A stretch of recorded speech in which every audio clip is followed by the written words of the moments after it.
Hello, and welcome to Good Conversations. My name is Thompson Smith. We're honored to have with us again today Joyce Silverthorne, the head of the Tribal Education Department for the Confederated Salish and Kootenai Tribes. Joyce is a great-grandmother of 5 who has worked with school systems both on and off the reservations for a number of years. She earned both a bachelor's and a master's degree from the University of Montana and is a Montana certified teacher and administrator. For 10 years, she served as a gubernatorial appointee to the Montana Board of Public Education, and she is currently a presidential appointee to the National Advisory Council on Indian Education. She was a founding member of the Tribal Education Department National Assembly. Excuse me, Joyce. Welcome, and thanks again for taking the time to be with us. Thank you. Well, the last half hour we enjoyed together, we talked a bit about the history of education on the reservation, and I think we got up to about the 30s. And about that time is when some of the federal programs kicked in, wasn't it? And have had a significant effect on reservation education. Could you tell us a little bit about those? Certainly. One of the things with the New Deal was that they reorganized the Bureau of Indian Affairs, and the reorganization of the Bureau of Indian Affairs also prompted some funding for education, changed the way education was provided. It had been provided directly to mission schools and to boarding schools that were hosted by, quote, the War Department. And then as the Bureau of Indian Affairs came in, they began to fund what they called Johnson O'Malley. It was a bill that was passed at the same time that began to fund the inclusion of parents into school systems throughout the country. And with that, we began to see established parent committees that were then in charge of this money to be able to work with schools. Now, in most of these settings, we were talking about a considerable amount of money. It was the support for schools. In later years, there was a transition for the change out of the Bureau of Indian Affairs schooling and into public education. And parent committees in public education hadn't been something that schools, particularly schools in reservation settings, had been accustomed to. Particularly on this reservation that had been opened by the Homestead Act, we had a number of schools that had been established 30s and 40s, and those schools became community schools for non-Native children. And so they were governed and administered by non-Native folks. So the Indian parent committees were something very unfamiliar as late as the 60s and 70s. And so the Johnson O'Malley Act, passed in the 30s, really set in motion the activation of all those committees, of these parent committees. Began to look at the parents as part of the education process. Kind of I don't know if it was an intentional step, but it was certainly at least a piece of healing the separation of families that had happened through the boarding school process. Oh, that's an interesting way to set it into that historical context. And when did these parent committees really become more active? Only after the Indian Civil Rights Act, after the 60s and 70s, the whole establishment of civil rights in this country, and the change in attitude toward bringing communities into active roles with education. And meanwhile, in the 60s, also another act kicked in, which also at the same time was having an effect. Changing education in this country in general, for all schools, for all education. Elementary Secondary Education Act was established to talk about the role of the federal government in education of children within the country. I see. And so it was an add-on to the role of the states, and the states were seen as the governing authority of all education. And we still see that conflict even in our politics now about whether states or the federal ought to be in control of education. And so the latest version, that act has gotten renewed over the years? Every 5 years, it's to be reauthorized. I see. And a reauthorization, most of the time, the name stayed the same. It wasn't until the late 90s that there began a process of naming the act differently. I see. Improving America's School Act, and now the No Child Left Behind Act. That is still the Elementary Secondary Education Act. It'll be interesting to touch on that in a few minutes if we can. But while we're still on that act, there's a portion of it that's referred to now as Title VII. What is Title VII? Title VII has been Title IV, Title V. It has moved around as the act was reauthorized. But it is the Indian education component within that act. And so that is the authority of the federal government to continue its statutory role in the education of Indian children. And so that is a transition, as we have seen the children of Indian families moving out of bureau and mission schools into public education. Public education was not administered by the Bureau. And so the Johnson-O'Malley Act changed, and with the inclusion of the Title VII Act, we began to see funding directly from Washington to school districts. Okay, that's what I was going to ask. And can we put a finger on how much that is now? What does it amount to? It varies. It's depending on the number of students that are identified across the country that are eligible. Under the Title VII, even under Title IV, Title V, when it's all of its forms, it has been any child who can trace their parentage to a grandparent that was a member of a legally recognized tribe. So the money goes to the school to be spent by the school on behalf of or for the benefit of these Indian students. children. Yes. Okay, and can that go towards a number of things? Teachers, equipment, whatever? It's very flexible. Yeah. But it is also a statutory promise that parent committees will be involved in selecting how those funds will be spent. Okay. Just like in a PTA setting in a school district, right. that parents have a role in talking to the school board and setting the direction of a school. Wow, well that's It's fascinating. giving voice to Indian parents. Yeah, I see that. And each one of these acts seems to be, well, at least tell me if this is wrong, but it seems like there are gradual steps towards providing control again to this community over the education it gets. The federal government was responsible for the taking away of that role of parents and family in the education of children, and has seen for many years its role in bringing that back. And meanwhile, not long after this, the tribes themselves begin to establish their own educational institutions. Absolutely. And tell us about that. In the 70s, we had a high placement of youth from this reservation in settings that were juvenile detention, juvenile placement, foster homes, and that high number of those placements was alarming to people. And so they took opportunity from one of those Title VII funding opportunities to establish Two Eagle River School. And Two Eagle River School began as a Title VII program for alternative education, and literally began inventing what would school look like if we could make it work for us. And has that succeeded? I mean, has the community succeeded in creating a different educational model that's more successful for Indian students?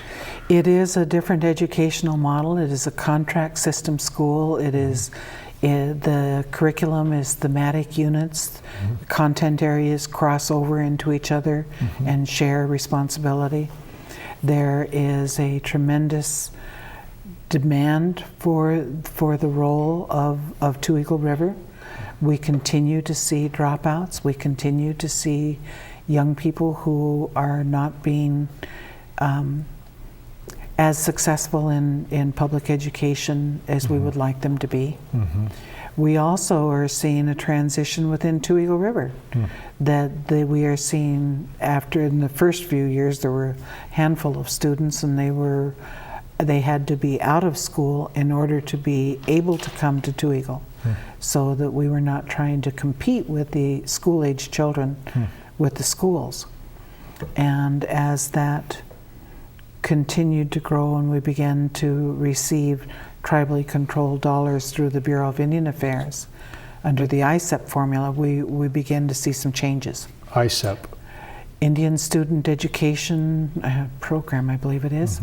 And it's a funding formula for the Bureau of Indian Affairs. I see. For schools that qualify under their criteria as tribally controlled schools. And so you're saying that the students at Two Eagle have to be out of school? That was only when we started. That was as the alternative program began. They were attempting to not make it a competition with the public system. That wasn't the goal of it. It was to be able to work with those students. Understand. We saw too many of them that were out of school without a good direction, without a positive education experience. Yeah.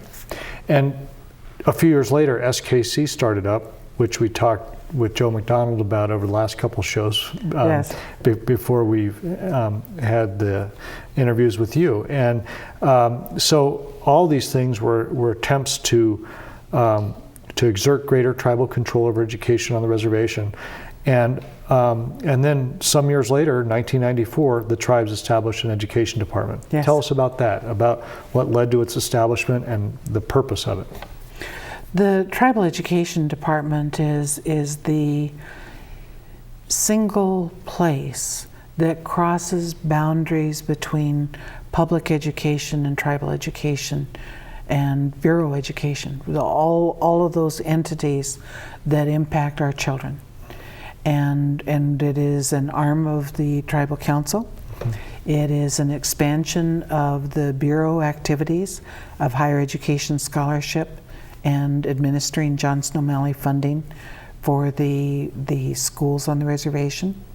It was established prior to the compacting of Bureau of Indian Affairs activities on the reservation, and it assumed the role of establishing education that was more responsive to the needs of the tribe. And so your staff involves how big is your staff, and what do the different staff members do? We have an office with several functions. Curriculum, which is probably the one that is most in demand at the moment with Indian Education for All in Montana, is the one office that we no longer have a fully funded position. What happened full-time. What happened to the funding for that? Funding crunches as we continue. We've had the changeover in personnel. It was tribal funding? It was tribal. I see. It is tribal funding for the department. Oh, I see. We have Bureau funding for higher ed and JOM, but it is tribal funding that is the department itself. Okay, so there's a curriculum position that's not fully funded, and then we have the scholarship position, which is fully funded, and that is a combination of scholarship money from the Bureau, supplemented by, actually more than supplemented by the tribes. And that makes it possible for us to send over 200 students on to higher education and obtaining degrees each year. Wow. Each year. Wonderful. And we're seeing a change in the population of adult people. And there are programs that the college administers that are under the TRIO program. It's a federal criteria, and they were designed to address the needs of first generation and or disadvantaged families, so low income, first generation college bound. And those programs have been very effective. So all of these things complement each other and interact with each other. Right. Okay. We have 25 school facilities on the reservation that are public education. We have tribal education in Head Start, in Two Eagle River, and SKC. We have Indian parent committees in each of the public school districts. And we have private education in the form of church schools and homeschooling. Homeschooling, yeah. Okay. It's a complicated educational landscape. It's a very complicated landscape, and what we were finding is that we needed to be able to have people with some expertise to be able to translate for both our policymakers and for the school districts themselves. Sure. Well, let's take a quick break there. We're talking with Joyce Silverthorne, head of the Tribal Education Department for the Confederated Salish and Kootenai Tribes. We'll continue in one moment. Please don't go anywhere.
And welcome back. We're continuing our conversation with Joyce Silverthorne, the head of the Tribal Education Department for the Confederated Salish and Kootenai Tribes.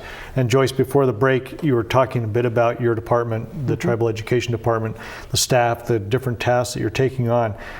When you step back a moment and you think about the biggest problems that you as a department need to address on the reservation, if you had to explain this to somebody coming from France or or Zimbabwe or wherever, how would you explain it to them, what you're contending with?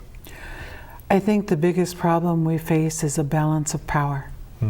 That there is an opportunity for the Indian community to have a role in education that is positive and that has an opportunity for a voice in what kind of education children receive. Now, that takes several different forms. It can be in the work with policy makers. It can be in the work with the leaders of school facilities. It can be in the form of advocacy for families and children. And our department becomes active in all of those areas. I see.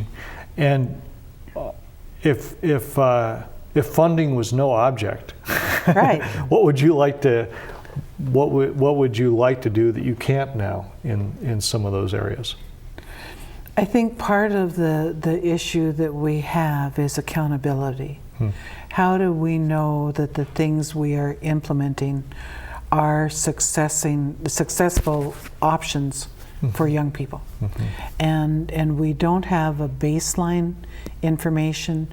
We have difficulty with access to information within school systems, and part of that is an absolutely responsible protection of children's rights and privacy. Part of it is a difficulty of the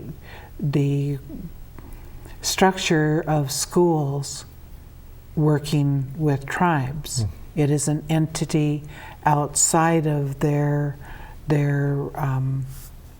normal lines of communication. Okay, and there are also, from what I understand when we were talking prior to the show, there are some ways that community control over education could be asserted more powerfully with tools that are there but just aren't being taken advantage of. Is that right? There's an illusion of powerlessness. There is a sense that parents don't have authority in school systems. And in fact, the laws that establish several different funding opportunities to education systems establish a more powerful role for parents with the education of their children. And that's true in Johnson O'Malley. That's true in the Title VII program. That's true in another program called Impact Aid. And in all of those programs that send money to the school systems, there is the insistence that parents be involved. And they're not as involved as And they're you would not like. as involved as they could be. As they could be. Yes. Why? I was certainly not as involved as I was a parent of when my children were younger. Sure. And all of this is an accumulation of understanding both how the education system works and of where those doors into the more powerful roles exist. And so people just don't really realize what a difference they could make just by jumping in? Or, Right. And is your department making efforts to try to tell people, hey, you could make a difference? Of course we jumping. are. Yeah. And that includes working with the Indian education committees. It includes working with individual parents. When a school system provides to you at the beginning of a school year their policy manual for that age of your children's age group, that policy manual is actually a contract with you. That contract establishes what you have the rights for, the freedoms for, and what the school has promised to do in behalf of your child. And we don't hold them to that as well as we could. Yeah. Well, you know, you mentioned powerlessness, the illusion of powerlessness in the community, and that's a very powerful concept. I know that in some of my experiences teaching here at the college, I often found that to be as big an obstacle as anything to success in the classroom. Almost students holding, not all students by any means, but some students having a certain degree of hopelessness that hard work or applying themselves to the class would really get them anywhere. Do you find that that's something that your department has to address? Of course, and I think that we have a challenging task when we advocate for families, in that we are not only addressing the issue that is bringing us to the table, but also the issues of educational hurts that have been happening over years. And it's very easy, as we are in the passion of protecting our child, that we see those outside dangers and those outside threats from our own experience. And our own experience, if it has had negative impact from education, we fear that's what's going to happen to our child. Yeah. It's a natural, normal response, but sometimes it gets in the way of what actually is happening with the child. That's fascinating. I mean, you know, it seems like working in the field of education, you're kind of working with, in one area, one hugely important area of kind of social issues, but you're surrounded by this whole universe of other social issues that you have little control over, but which affect education every day. Poverty, or just the cultural conflict. I mean, there's this profound difference between the indigenous cultures here and the non-Indian culture that's surrounding everything these days, and coming in on TVs and everything else. Right. I mean, and yet you still feel hopeful. You still feel that there's things that are getting accomplished in the work that you're doing. Absolutely. Yeah. We see more parents being assertive when they are in a situation with the school, that they really do speak up for their child. In times past, there was a lot of not coming to the school, pulling a child out and enabling the dropout. And today we see a much more proactive stand that parents take. It's not universal, and there's a lot of work to be done. Yeah. But there are changes. In the 1970s, with the census, our adult population, only 25% of our adult population had high school diplomas. Today, only 30% of our population does not have a high school diploma. So we've turned the statistics around, and it's to the credit of all of these different educational activities that have been taking place. No one entity gets to take the credit for it all. Sure, and it's interesting because the long-term effect of that won't be seen probably for another generation. For another generation.